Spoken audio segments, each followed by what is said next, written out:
and welcome to Celebrating Cinema, a podcast for the love of cinema. I'm your host, Sophie, and as always, I'm joined by co-host Kiriko. Hello. Tom. Hello. Elliot. Hello. And Yvonne is here as well. Hello.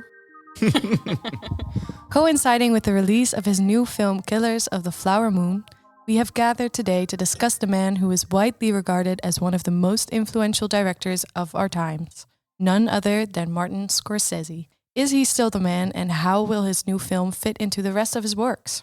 That is what we will be questioning today. But first, of course, what has everyone seen lately? I saw Past Lives by Celine Song. Oh, how's that? Emotional, and it is refreshing in the sense that it goes against your traditional romantic narratives. It's about a childhood sweetheart who eventually finds or returns to find his childhood sweetheart who is now living in America but has a husband. And usually those narrative goes as a jealous husband and sort of infidelity, but it was much more contemplative and reflective. That sounds good. Yeah. Sounds super nice. Yeah, so check it out. Tom, what about you? It's coming out on the 5th of October here, I think. Yeah, but by the time people are listening to it, it will already be it'll out. already be out. Whoa. Time is a flat circle. Christopher Nolan Inception. What have you seen, Tom? I watched very hungover with my girlfriend on the couch. Both already seen it. We rewatched Gone Girl for me, like the bajillionth time. Wow. You love that film, right? I love that film. Yeah. Isn't that one of your favorite films? Yeah. I think it's in my top 10. Yeah, but also because the new Fincher is coming out, and we're gonna do a Fincher retrospective. Well, sadly not complete because we don't have a 35mm projector, and it's the only way to screen 7, which is a bit shame. Because come on, that's one of his best films. But really enjoyed rewatching Gone Girl. Why, very quickly, is it up there in your top 10? So at some point I decided that all the films that I really like, I would just wanted to categorize them in one list. Oh, here we go again. And they're all about the difference between men and women and how that relationship is fraught in a way and will always be fraught in a sense, even though we try to find the right footing with each other. So Eyes Wide Shut, Vertigo, Gone Girl, When Harry Met Sally. Those are Mysterious Blondes. Does Barbie make it? What? Barbie? Well, actually, yeah, It's on theme. Yeah, It's on brand. Barbie is on theme, yeah, on brand, yes. Yeah, on the Mattel brand. Enjoyed rewatching that again. Sophie? I finally watched the Banshees of Inisherin. Inisherin, yeah. Inisherin. Excuse me. Just for all our Irish listeners, they'd be Excuse me to our breaking listeners. glasses. Yeah. I'd never looked up what it was about. I'd never seen a trailer before, which was the exact right way to enter this film. And I don't think I would have chosen to watch it at that point if I had known what it was going to be about, but it was great. I'm so happy that I watched it. I'm not going to tell what it's about if anyone listening hasn't seen it yet, because I do think that's the best way to go into it. But I thoroughly enjoyed it. It has one of my favorite performances from last year. What is it called? Barry Keoghan, right? Barry, yeah. When he says, "Well, there goes that dream," which is like the most heartbreaking moment of last year. Underrated character as well. Absolutely, yeah. Kiriko. I recently watched a film in this quirky little cinema called Lab 111. Well, where's that? It's in Amsterdam. And oh, God. They have a Jim Jarmusch program. And I, for the first time, saw the film Night on Earth. And I thought that was very sweet and quirky. And it's like smoking weed with your friends. Like, that's the experience. Is it the Taxi Driver? Yeah, it's like 5 short films that take place in different cities in the world, and it's taxi drivers and one of their customers, and it's just fun combos, fun, silly, cute, and sometimes emotional combos. Yeah, I really liked it. Thank you for programming that. Yeah, no worries. Wow. Okay. Well, taxi drivers. That brings us. Oh my Lord. What a bridge. What a bridge. So today we will be talking about Martin Scorsese, who is the man, the myth, the light, and the life, the man who has given face and also shown us the shadow of the 20th century rags to riches American dream, the man who has embodied the Italo-American identity in the US, and also the man who tells the tale of the man who is seduced by the vices of life. I see where this is going. He is also the man who has been able to portray God as if he were the best mate of man. And he's also the man who has given us the man Robert De Niro again and again and again. And he's the man who makes two peni, which is my new way of saying the plural of penis. Two peni talking to each other till eternity, whether they be fighting or screaming or stabbing each other or hitting, like that's his thing. Scorsese is a very good filmmaker who is particularly good at telling one story, which is the one of the self-absorbed, Jesus complex, money-driven man who is also oftentimes a pedophile, suffocating from his own greatness. And many films that he made are a slight variation of this tale, taking place on a different New York street corner.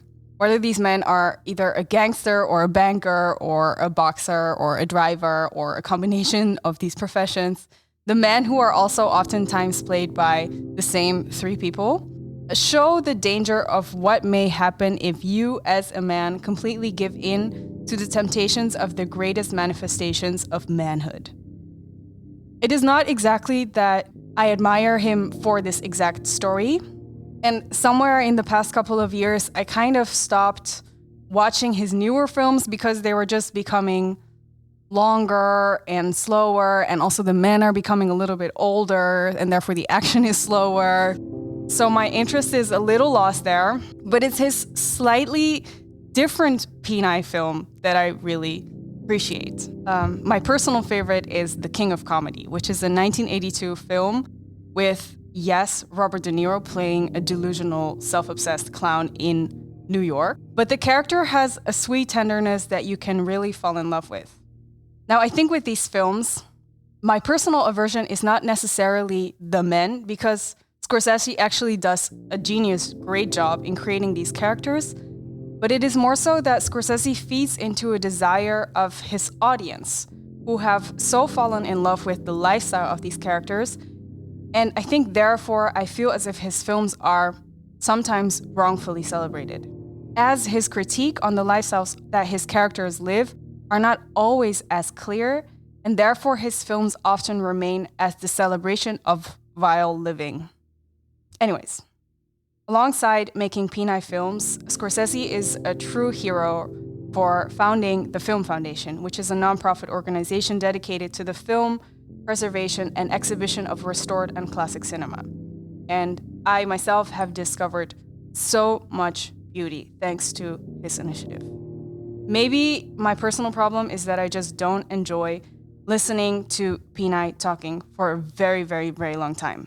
Except for the peni who have joined me tonight for this beautiful conversation, who are here to convince me from other judgment. Very good, Kirika. Judgment upon thee. I just have a lot of anger in me, okay?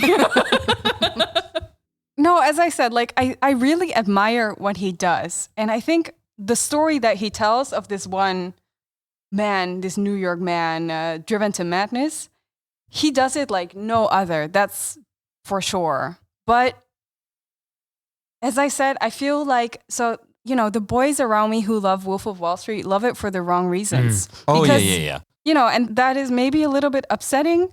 And that's also why I feel like, you know, he tries to put some critique into, you know, the eye of God, or, you know, the judgment court. Like he tries to put the judgment in there and sort of this balance between good and bad, but it's somehow not, like, the extravagance of the lifestyle is so much bigger in his films. But I know what you mean, but Yeah. please let's not take The Wolf of Wall Street as an example okay. I mean, I think like The Wolf of Wall Street, I completely agree. The thing Yeah. that when I saw that the first time, I thought he he couldn't pull the critique off because everything was just Quaaludes are amazing. You can't get them anymore.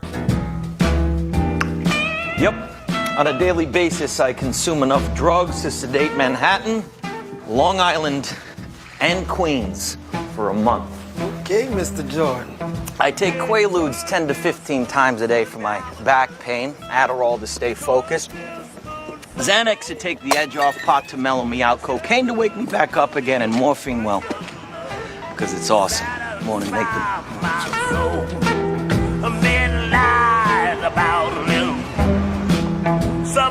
But of all the drugs under God's blue heaven, there is one that is my absolute favorite. See, enough of this shit'll make you invincible.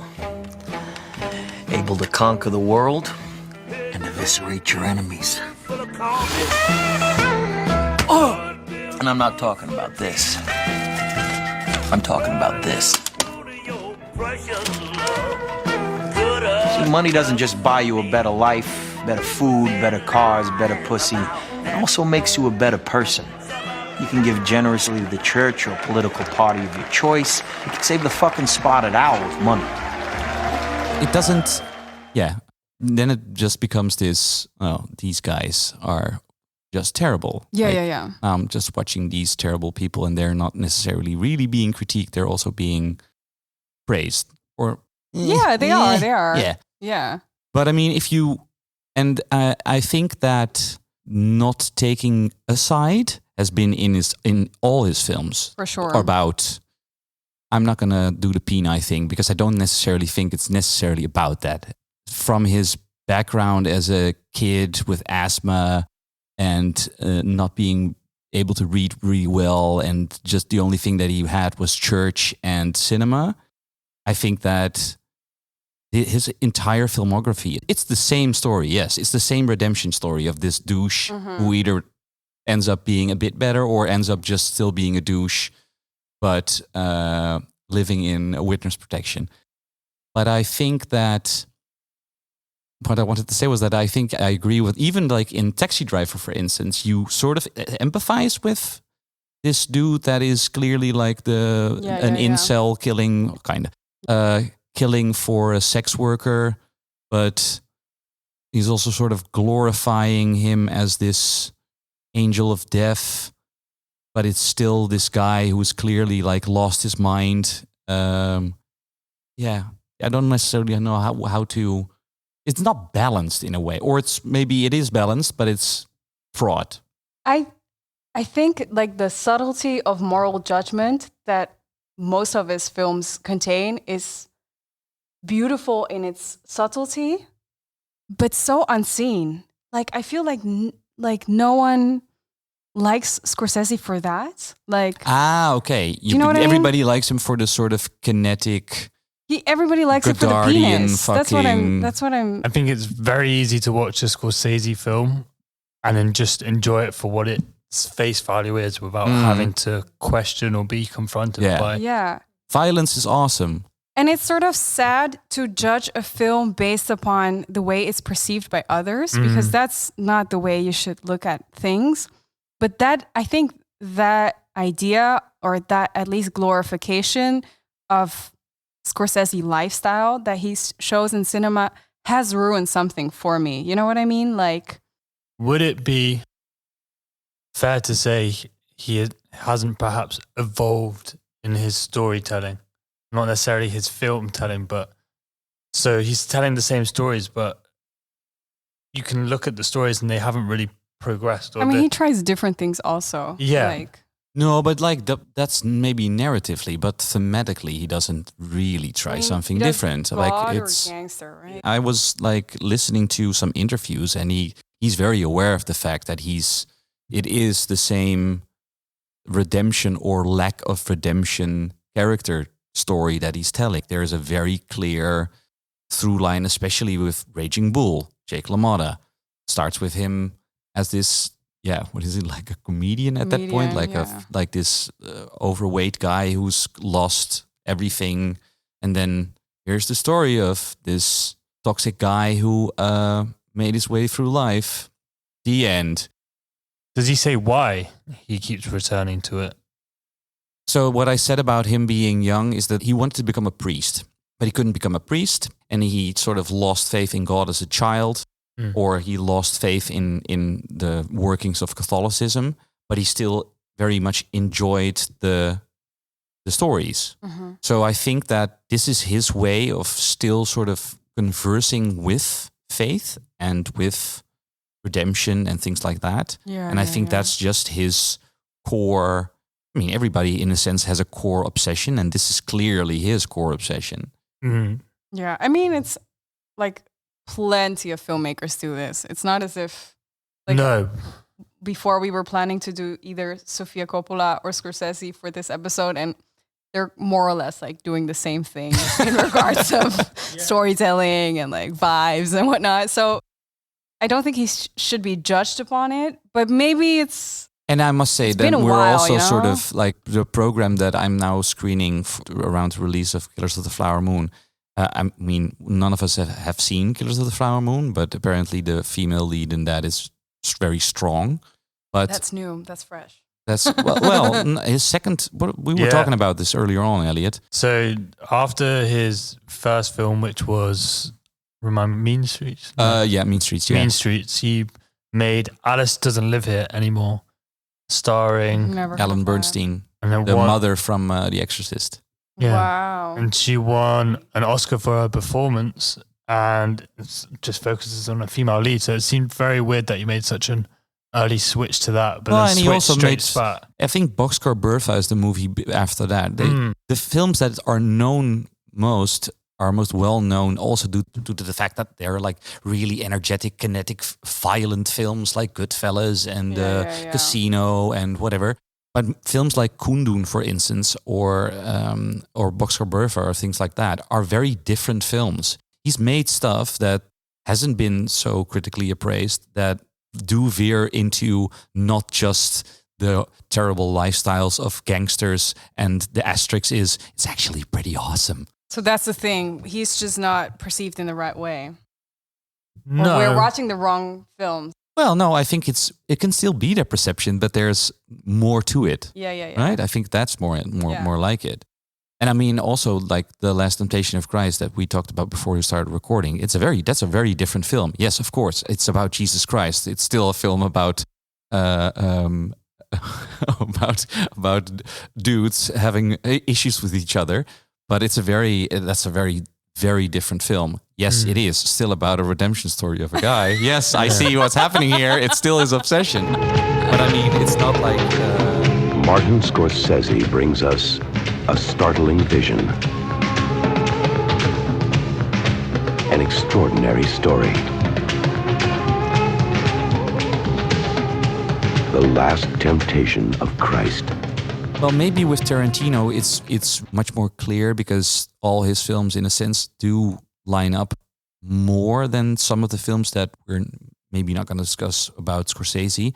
But there's this same thing that, okay, yes, that's the dude that constantly makes the same film that's based on maybe even the response or perception that people have of him. Mm-hmm. That's what I remember when I saw Casino for the first time, which was, of course, not around the release, but I had seen Goodfellas when I was really young. And then I saw Casino and I hated Casino because I was like, oh, dude, like the next movie you make after Goodfellas is just the same thing, but then an hour longer and with 15 more needle drops by the Rolling Stones. Yeah. I think when you sort of watch films like King of Comedy, Taxi Driver, Goodfellas, Mean Streets. After Hours. For the first time, you're After Hours. Yeah, you're like, wow, this is very refreshing in a sense that he presents macho masculinity in a way.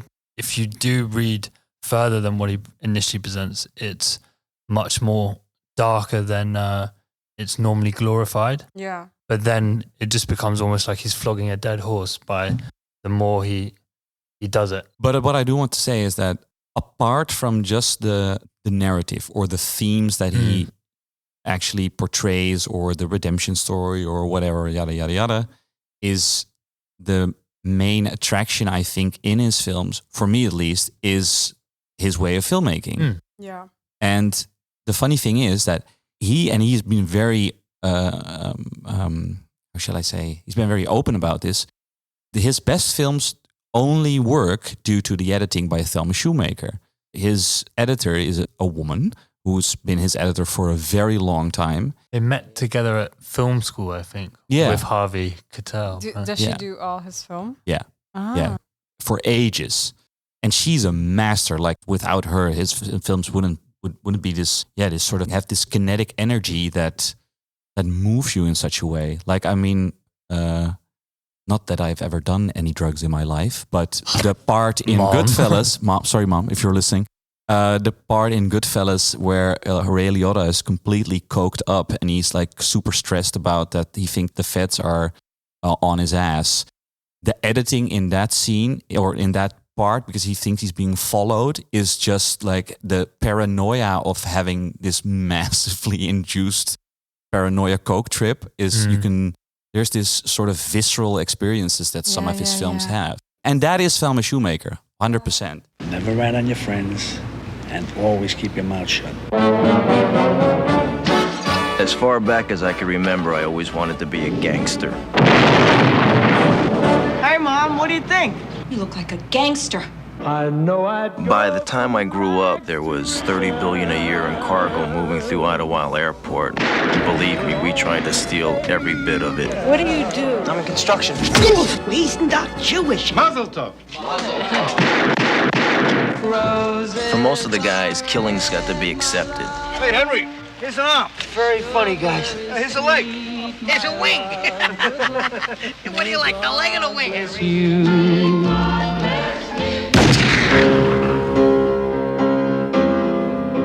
For us, to live any other way was nuts. And we were treated like movie stars with muscle. We had it all just for the asking. It's gonna be a good summer. It was a glorious time. In a world that's powered by violence, on the streets where the violent have power, a new generation carries on an old tradition.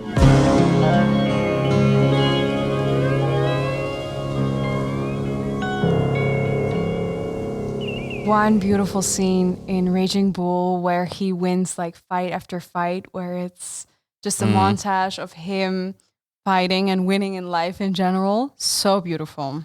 As important as the shower scene in Hitchcock Psycho was, the fight he has with Sugar Ray Robinson that starts off with him just being completely down and out, and then it's you see Sugar Ray standing in front of a light, and he does what they call like the vertigo Dolly zoom. zoom. So I think it's you zoom in and you dolly back, or the other way around, and then you get Beautiful. and he does that in Goodfellas as well. It's like this weird distancing effect for audience members who have no idea what's happening now, but you see the background move in the distance, but the object at the front stays at the same place. And then Sugar Ray just kicks the living shit out of him. Yeah. But the editing on that is just insane. Yeah, it's fierce. What about for you, Sophie? How does Martin Scorsese or watching his films make you feel?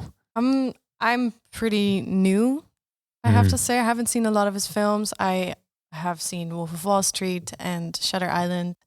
And to prepare for this episode, I watched Taxi Driver and half of Raging Bull because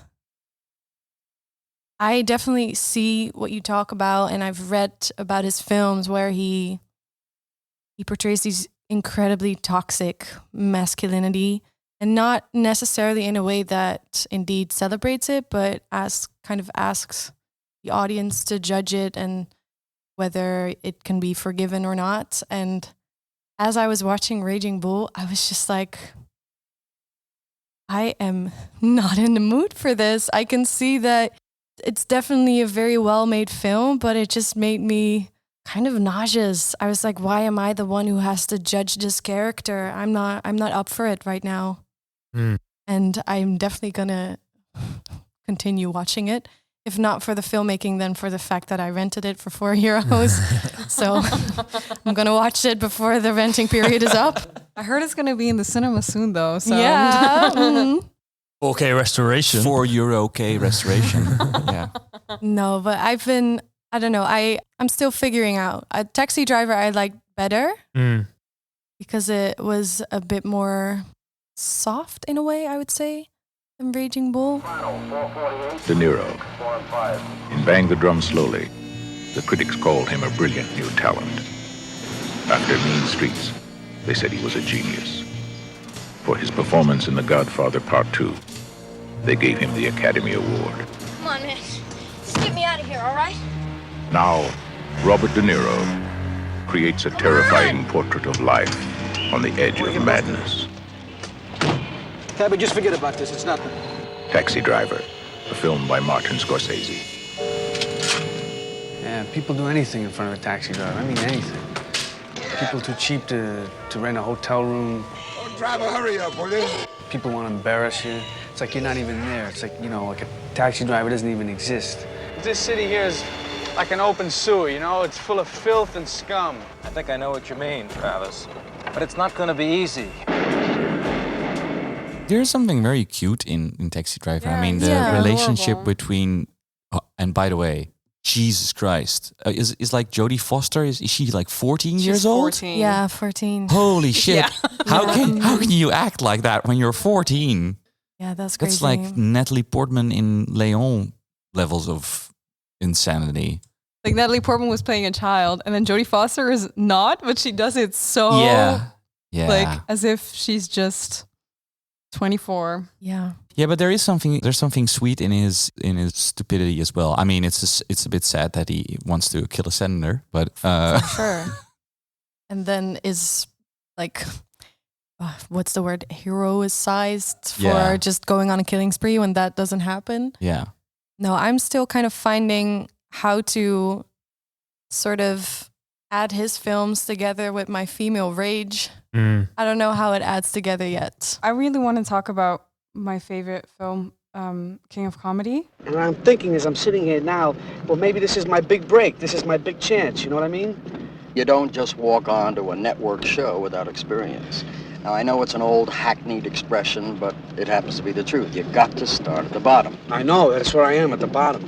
That's a perfect place to start.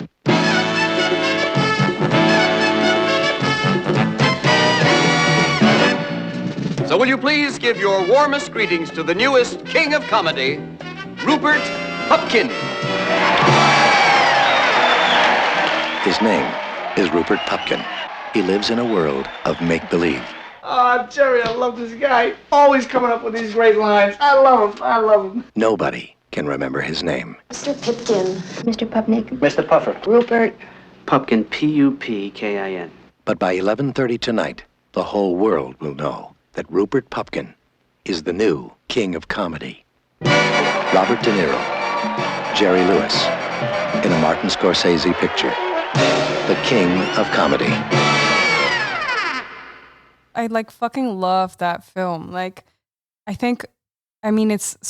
follows the same narrative, but instead of a man who seeks love from a woman or money, it's a man who seeks to be liked and fame. By Jerry Lewis. And that is something I can relate to, like wanting to be liked and wanting to succeed in that. I think that's, yeah. Yeah, I mean, I definitely see that as well in Taxi Driver and Raging Bull. And in Joker. Jesus, that movie completely ripped off both Taxi Driver and King of Comedy. You know, he sat on the script for Joker for 4 or 5 years. Really? Yeah, contemplating whether he was going to take it and then decided to pass up on it. What? Hey. Yeah, I was watching an interview earlier today. Wow. Really? Yeah. That he would... Well, there you go again. That's the move. Hey, I remember making this film. Let's make it again. Yeah. But then with a superhero or a baddie. Okay, that's odd. I mean, that's what he does anyway. So, But I love King of Comedy. it's so good. Yeah, it's really So good. Can you tell us what it's about? So basically, it's a film about Rupert Pupkin. He's an aspiring comedian, and Very everyone aspiring.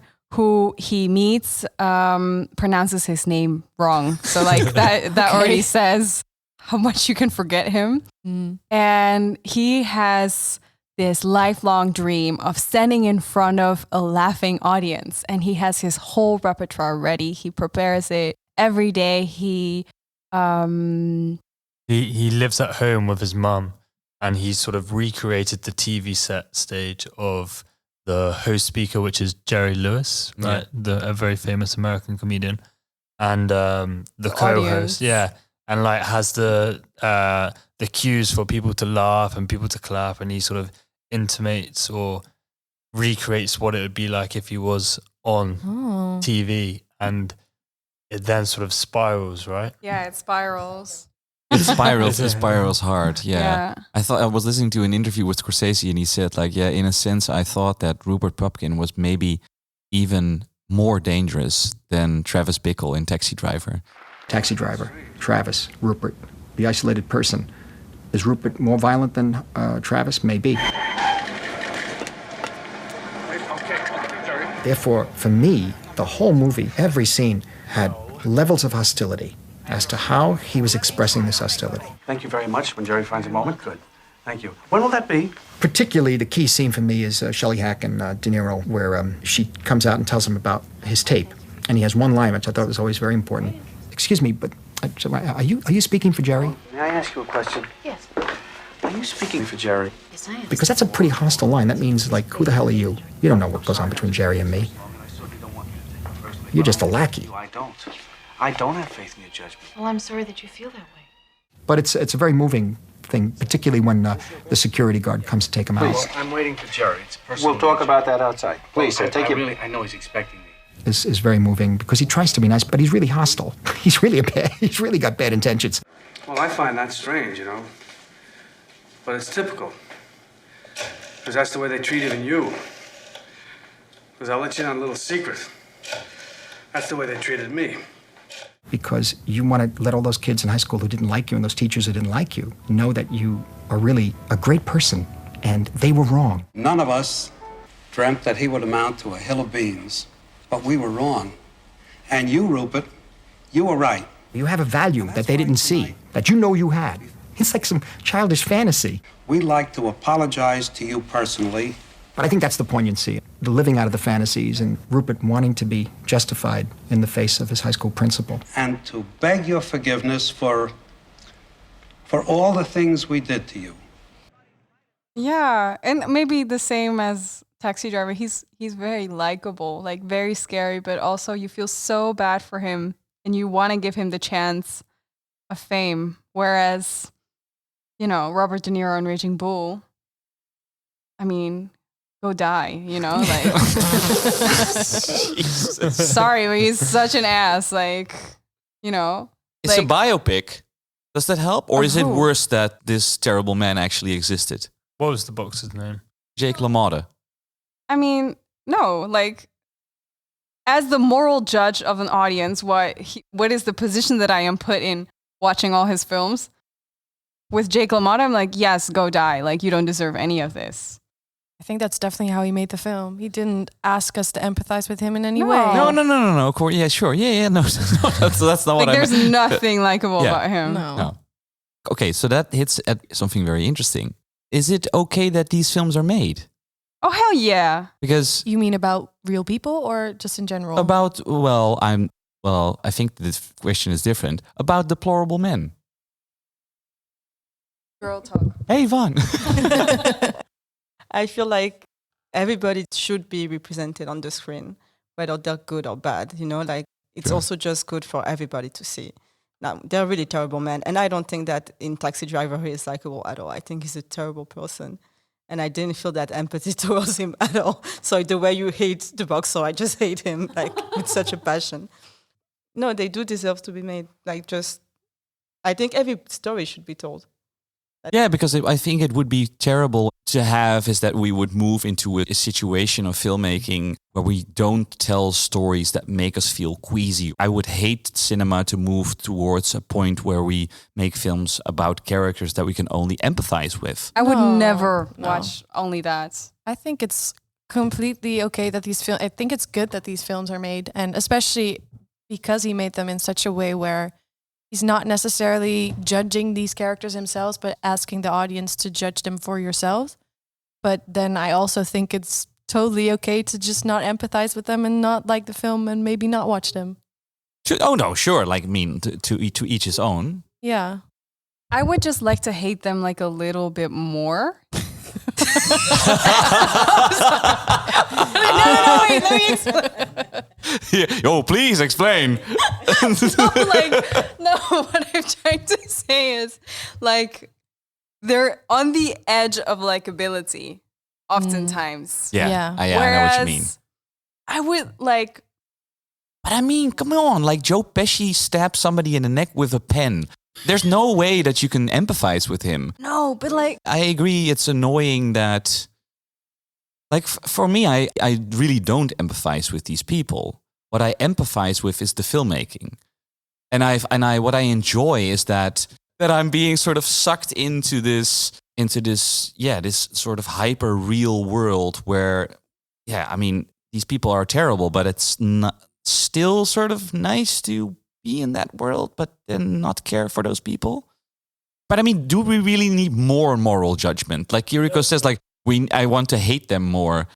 Do you want them to be like worse, or so that you can judge and go like, well, fuck you, yeah. Well, the thing is, I'm like super convinced that I don't like these men, right? These characters. However, I think that a lot of people don't feel the same way. Like people idolize Goodfellas, people idolize Taxi Driver for like, tough shit, man. Like, we go beyond our moral limits to get the girl we want. We go beyond our moral limits. And I think I'm like, how can you still think that? And then I'm like, because the film leaves you in a place where you still want to dream about this world. But I mean, if that doesn't necessarily inspire, I don't know, and this is a fine line I'm going to tread. If that doesn't necessarily inspire real life terrible behavior, isn't that morally bankrupt escapism still okay? No, because people aspire for the same things. People want to get that gun and then go to the other side of the street and slap the neighbor on the face with a gun. But a lot of men want to, slap women in the face. Like, it still just encourages you to be a bit more violent and aggressive than what you are. Yeah. Because I could imagine probably myself as a teenager if I was watching them. I think Elliot as a teenager. I love him. I love that boy. But I could imagine watching some of those gangster films and being like, wow, you have the confidence to actually go and do acts of violence that I would never have the courage to.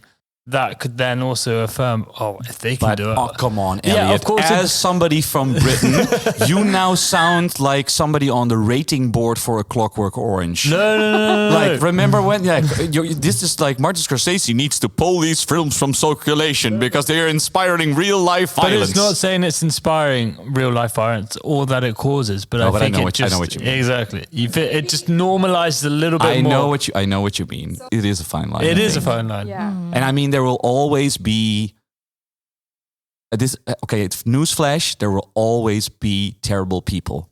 I will translate this. There will always be terrible men who will be in You're telling me. Yeah, you're telling me. Who will be inspired by this shit and take it the wrong way. And to sort of make it full circle. That's what I hated about The Wolf of Wall Street, is that even like Jordan Belfort, his book before the movie got made, there were like these guys like following him like he was this. The same with the pickup artist guy. Remember, like this. There's this cult around these. The game. The game. That's how you're gonna pick up women. I don't know if you've seen, but Jordan Belfort has also had like almost a redemption in some way. He has like a huge board cards. Like people love him again. And what The Wolf of Wall Street does, and I'm not sure that you're aware of this, is that at the end of The Wolf of Wall Street, I think he's been in prison, right? I can't remember what the ending is. Yeah. And then it ends with how the life of Jordan Belfort changed, right? That he's become this guy who, he does this sell me this pen thing. Yeah. And then it pans to the audience. And I kind of like what he does there, even though I don't know what he does there. The guy that introduces him on stage as the speaker is Jordan Belfort himself. Whoa, that's sick. So the movie in itself also does hey, this is that guy that did all that stuff that you just saw. Here he is. That's fucking sick. Which is a bit odd, right? So he does the same morally weird thing. Like, maybe that dude shouldn't even really be in this film. Like, I don't know. Well, I think if most people that will come away watching it, they won't necessarily, their first thought won't be Jordan Belfort was a bad man. They'll be like, he had a fucking good life, the way he lived it. And then that evokes the same feelings of jealousy and like wanting to aspire to that and thinking the moral corruption that he caused along the way and him being morally corrupted is the ends justify the means almost. Yeah. And I do want to stress once again that also really has to do with the form because it's a really fun film. It's a fun made movie. Yeah. It's a ride. It's on a more contextual level. It's pure and escapism. It is a ride of a film. And therefore, as an audience, you're like seduced by all that Belfort was seduced by himself. Catholicism. Yeah. Hell yeah. That's Catholicism once again. And then, so you get like completely into it, and then you want the same thing, you know, like you want the glamour. Quaaludes. But I've never done drugs in my life. Exactly. So, and in the end, like you're the moral judge for like, did he do it righteously so or something? But you're not really put in a place of doubt. You know what I mean? Like you're still like, I mean, he got off fine. Like, I want to hate him. I want him to be like Kinski, you know? Like, I want to hate him. I want him to be like Kinski. Well, put that on the poster. I mean, I think he's a people pleaser, maybe. He pleases his audience. Should we talk about the thing that you mentioned at the end of your cold open? Because I do think it's a very important thing. And even if... Yeah, I'd love to. If his morality in his cinema is Oh my maybe God. all over the place, his morality when it comes to preserving films is He's a white up knight there. of cinema. Yeah. I think that's also why maybe his films are so enjoyable to watch because he loves films. Yeah. He loves cinema. Yeah, and there's of course this interesting through line through cinema is that he started out in the 70s and he was clearly inspired by all the Cahiers du Cinéma directors from the French New Wave from the 60s, who were all also guys who were not necessarily schooled, but just really liked cinema and did this sort of the regurgitation way of making films. He's clearly that. And then, of course, I think then Tarantino is the filmmaker as somebody who just sees a lot and then brings all those inspirations back to his own. All his films are completely this amalgam of Italian neorealism and French New Wave and Powell and Pressburger films and stuff like that. It's nice that this guy who has seen most of the films ever, I think, is doing his best to trying to sort of restore, preserve films, not only from American cinema or from British cinema or from Europe cinema, but also like Tuki Buki, for instance, to name a very specific example. And Black Girl. And Black Girl. By Usman Sembene. Color of Pomegranates. Color of Pomegranates by Sergei Parajanov. But it's called the World Cinema Cinema Project. No, yeah, you have the World Cinema Project, which specifically focuses on preserving and restoring world cinema. And then the Film Foundation was more a focus on American cinema, but it's also an educational curriculum that's sort of accessible for anybody anywhere around the world to learn about. Yeah, film. and I think then behind the scenes also I remember seeing the 4K restoration of A Matter of Life and Death by Powell and Pressburger, because at the end of the life of Powell and Pressburger, by the way, those not familiar with Powell and Pressburger, if we have 4 rooms, because we're restoring a room and we're building another screening room here and you're here, I'm definitely going to do a Powell and Pressburger program because I think those are so beautiful and such sweet films. I think every Powell and Pressburger movie that has ever been restored, there's a small touch of Scorsese's influence in there and all those films look so insane. Like those prints are so beautiful, especially for those films because they're all like these Technicolor masterpieces. But yeah, what was it again? World Cinema Project, and the other was the Foundation. Yeah, because the World Cinema Project, I booked Tuki Buki with them because they also make it very readily available, which is really nice because these are all of these films are very, very hard to find. World cinema gems. And Martin Scorsese, who has been called the patron saint of film preservation, is likely to be remembered not only for the films he's made, but also for the many he's helped save. How important is this part of your legacy to you? I always thought it was more important. I guess I was more of a teacher than a filmmaker. I particularly enjoy younger people seeing these films, and whether their reaction is, I reject it completely, I hate it, or they become inspired and make some beautiful works of art that enrich the lives of the whole world. This is what we're here for, to enrich each other's lives through art. Yeah, I love him. Oh, now suddenly you love him. No. I never hated him. I just want to hate him more. It's just a personal thing. Like his movies are in between this relationship. I've watched your films, Marty, and I realized I just want to hate you more. That would make things so much more easy. Yeah, he's my punching bag. No, like, don't misunderstand what I'm saying. Like, I really think he makes fantastic films, but just oftentimes the same thing. Like, that's what it is. So, if you were to recommend 3 films of Martin Scorsese, what would they be?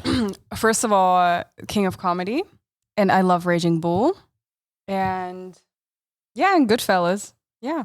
I don't know if we've really touched on it, but The Last Temptation of Christ. You've seen Yeah, it. but that's a long time ago, and it did not stick with me necessarily. So maybe I will rewatch it in the cinema. I was reading up on it, and it's one of those films where people of faith try to burn the cinema down, like literally. Well, that's great. Yeah, that's Like, a good. Well, that's a good sign. Yeah, then you're really doing something. Yeah, they did hate him more. So this is not a spoiler. The thing is that what the book already did, and that's what makes the film so interesting, is that. Which book are you referring to? The book that The Last Temptation of Christ. Well, not the Bible. No. The Last Temptation of Christ is an actual book. Is an actual book. Sorry. Yeah. So the book the book. What does that? Tell me more about this Bible thing that you think. No, The Last Temptation of Christ is a book about Christ that handles him way more as just a human being that did stuff instead of the Bible situation that you might be aware of, where he's the Son of God. And at the end of the book, Christ just gets taken out of that role and just becomes a guy, which was, of course, complete blasphemy still in, what is it, 88, 86? 88. 88, okay. I wanted to screen it because in his body of work, it's the most Christ thing that he does. Yeah. Here's the redemption story, but it's actually Christ this time. Yeah, There's one called Silence, right? With Andrew Garfield. Yeah. That's just monks talking for 3 hours. So, Sophie, given all of this, will you be going to watch Killers of the Flower Moon? I mean, I will definitely watch it. Please don't misunderstand what I said as completely disavowing Martin Scorsese. No. I will be diving into his oeuvre more. So I will watch it, and I think the theme of can this person be forgiven for the things they have done, I think it is an interesting theme, even though all his films are literally that. It is a story that can be told in many different ways. So, and as someone who appreciates when women get a role in a film, I'm definitely curious how he's going to do that. Whose land is this? My land. Well, our war hero has arrived. You made a good choice coming back here. Osage are the finest, wealthiest, and most beautiful people on God's earth. They outsmarted everybody. They have the say. Who gets the oil? Son, I got a question. You like women? That's my weakness. Well, we mix these families together, and that estate money flows the right direction. It'll come to us. Shomikasi. That's how you are. I don't know what you said, but it must have been Indian for handsome devil.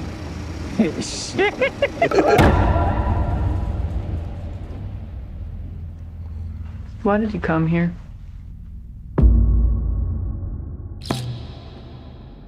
I work with my uncle. You scared of him? Oh, he's He's the nicest man in the world. The Osage, their time is over. We got to take back control of our home. I was sent down from Washington, D.C. to see about these murders. We have so many deaths, we've lost count. There's just bad luck. Seems more like an epidemic than bad luck to me. Osage is dying by the enemy. Do not let them die alone. Evil surrounds my heart. And that comes out when in cinemas here? 19th of October. With Scorsese selected starting on the 5th of October. Yeah. Work. There's one film that we haven't discussed, which I really love. That's The Color of Money, which is this strange sequel to The Hustler, where Paul Newman plays the same. Oh God, I love Paul Newman. The same fast Eddie Folsom. Yes, I still know his name, his character's name. Who's a billiard player or a snooker player. It's a really nice film with a really young Tom Cruise with a really stupid 80s hairdo. And I'm really happy that we're screening that as well. But I wanted to say something else. When I was young, Scorsese was like wouldn't say important to me, but I saw those films at an age where they influenced me in some way. But the things that influenced me the most were two things that he did, and were the personal journey documentary series that he made. Yeah, true. We haven't talked about that. And those might be my favorite things that he's ever done. Okay, you have the personal journey with Martin Scorsese through American cinema. And that starts with him discussing how he grew up, and that the first movie that he ever saw on the couch with his mother was a black and white film from Italy, and etc. And then he just goes through cinema. And he voiceovers everything, sort of detailing what for him, or in general, what the influence of some things were, like Hitchcock. Due to the American one, I saw so many film noirs that I would have never watched, especially Where the Sidewalk Ends, one of the grimmest noirs that I've ever seen, about the cop that accidentally kills somebody and then it just spirals completely out of control, and Leave Her to Heaven, about this terrible relationship. I think it's the first time ever in cinema where you see a pregnant woman throw herself off a stairs, which is just horrible. And she kills a child before that. It's a really odd, heavy movie. But then after that, he made Mi Viaggio in Italia, which is the Italian one, and that just blew me away. Due to that, I saw Rossellini's Journey to Italy, which is this film about it, which fits exactly again in my top 10 of movies about. It's Ingrid Bergman, yes, and her husband go to Italy, to Naples, and their marriage completely evaporates. And it's a great film. It's a beautiful movie.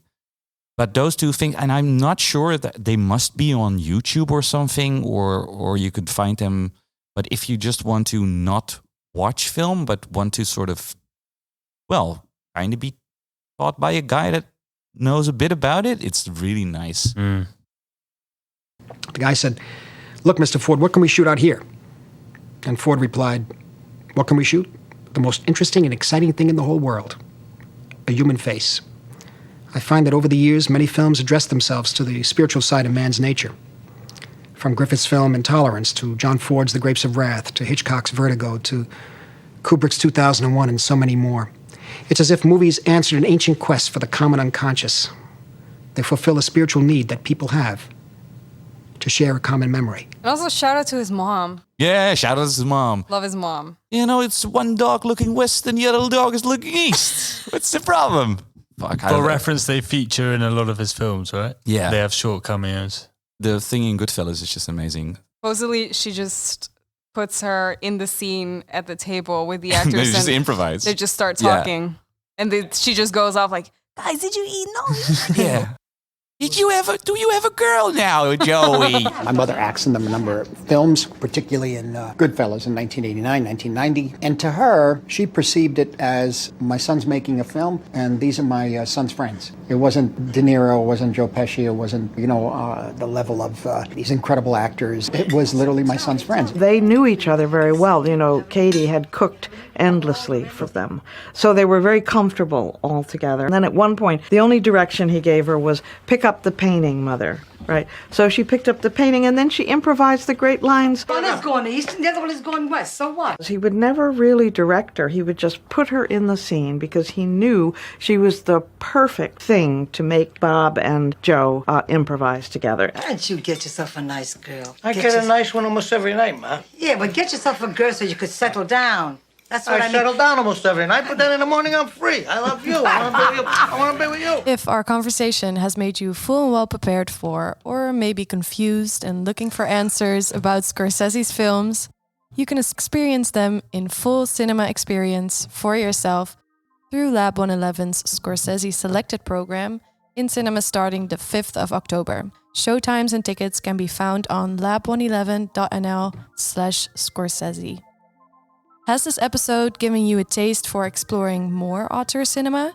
Then go give our episode The Ecstatic Truth a listen, which details the eccentric of German filmmaker Werner Herzog. If you enjoyed this episode, please leave a review on whichever platform you're listening on and share so more people can find us. Make sure to subscribe and stay up to date with all new releases. If you want to join the conversation, feel free to send any questions at celebratingcinema@lab111.nl and follow us at lab111 on Instagram. As always, we provide show notes, including all films mentioned at celebratingcinema.com.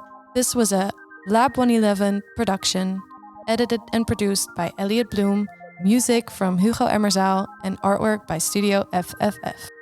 Thank you, bye.